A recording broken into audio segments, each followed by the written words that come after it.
guys, how's it going? It's Ultimus, and today we're going to be looking at Thas'Dora, Legacy of the Windrunners. This is the Marksman Hunter Artifact weapon. As you can see, it's shaped like a cute little bow here in the center. That's cute. That's cute. Many of you may not know this, but my very first character I ever played in World of Warcraft was a Marksmanship Hunter. I didn't get him very high level. He's level 26. He is still sitting on my original account. I don't think I ever got him past level 26. He's just kind of chilling there. But I have a strange love for marksmanship hunters for that reason. I don't know if I could ever play one at a high level, though I'm debating it because I'm trying to decide and keep myself to like sifting through alts and mains as saying like one plate class, one mail, one leather. That's one of my thought processes on it. I don't know. But hunters have always been appealing to me. I've just always detoured or toured towards shamans for a male class. I don't know why that is. They're really different too, so I don't know why that's in my mind the contrast I have to make. But all that to say, let's go ahead and jump right in and take a look at the Marksmanship Hunter Artifact Tree. Starting off here with Windburst. Make sure they're the same. See, these talents are not the same, so we're going to go ahead and read Windburst first, then we'll go up and look at the equipped effect.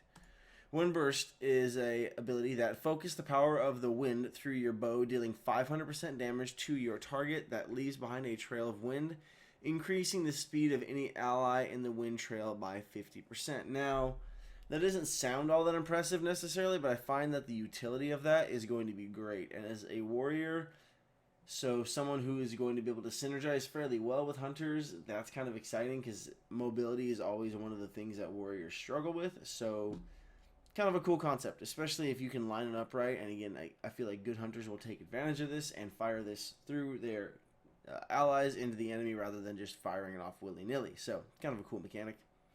And let's look at the equip effect, which states when you cast Aim Shot, there is a chance for 6 extra wind arrows, whatever that word is, coalesce, I think that's the right word, and also shoot at the target. Wow. So when you use Aim Shot, you're going to have a chance to fire off 6 extra arrows. That's kind of scary, but cool looking. I hope the visual on that is cool. That'd be great. Quick Shot reduces the cooldown of True Shot by 10 seconds, 20 seconds, 30 seconds. Critical Focus, Arcane Shot, critical strikes generate 100% more focus. Kind of cool. One talent there, which makes sense. 100% additional focus is nothing to, snub at for sure. Call the targets. Multi-shot damage is increased by 3%, 6%, 10%. Marked for death. Mark shot increases your aim shot's critical strike chance against the target by 5% for 10 seconds, and that goes all the way up to 15% for 10 seconds. Crazy. Precision reduces the focus cost of aim shot by 2, 4, up to 6. Call of the Hunter, looking at our first epic ability here, or elite ability, I guess you could call it. Marked shot has a chance to summon a raiment of fallen hunters to rain arrows down upon your foes. Oh, that's interesting. So your mark shot will have a chance to proc a summoning of raiment of fallen hunters. I wonder if there'll be hunters of like different races. There'll be just like random procking of different hunters, like different Tauren or different night elves or Worgen, or I guess gnomes now too. That's interesting. But again, this is almost having like rain of arrows back again, which was an old AoE ability that hunters had back in the day. It was functioned very similar to Rain of Fire and Blizzard, but that's kind of cool. So I'd be curious what the proc chance on it and what the internal cooldown is. Rapid Killing. While True Shot is active, your critical damage is increased by 50%. Wow. Gust of Wind. Reduce the focused cost of bursting shot by 3, 6, 10. Crazy. We'll save this one for last, I think. No? Let's just do it. Bullseye. Special attacks against a target below 20% health grant 3% critical strike buff for 6 seconds. Wow. So if you don't manage to actually finish the target off with kill shot, then you have that going for you. A 3% critical strike buff for 6 seconds. That's kind of crazy. And of course, every special attack you do keeps that up. So I wonder if that's going to stack. Will that stack? That doesn't say it doesn't stack. It sounds like it would stack. That's the scarier thing. Deadly aim. Aim shot critical strike damage is increased by 5%. I feel like hunters are getting a lot, or at least marksmanship hunters here are getting a lot of the same treatment that subtlety rogues got, where just lots of flat damage buffs to them, almost it seems. Mark of the Windrunner. Target or Hunter's Mark can now apply to one additional target. Oh, that's cool. So now you're going to be able to put Hunter's Mark on 2 targets. So maybe just, I mean, the damage increase is going to be great, but maybe just to help kind of keep track of targets too. That's always one of the reasons I liked Hunter's Mark, was it helped me keep track of targets rather than just hoping I can find them again. So that was kind of cool. Survival of the Fittest. Damage taken reduced by 3%, 6%, 10%. There's that one. I was wondering where that was going to show up. Healing Shell. While Aspect of the Turtle is active, you heal for 8% of your maximum health over 8 seconds. Interesting. 16%, 24% of your maximum health over 8 seconds. That's interesting. And then Windrunner's Guidance. Marked shot damage increased by 3%, 6%, 10%. And then last but not least, Whispers of the Past. While True Shot is active, wind arrows will stream out of your bow every 1.5 seconds, I'm assuming, and strike any target with your Hunter's Mark.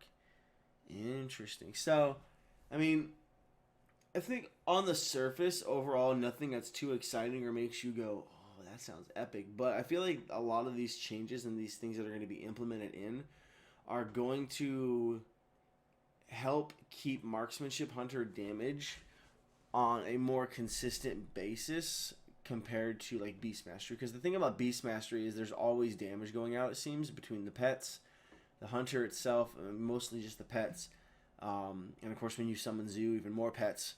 And Marksmanship tends to fall behind, I think, a little bit compared to Beast Mastery. So seeing some of these changes, at least, I think will help keep Marksmanship competitive with Beast Mastery.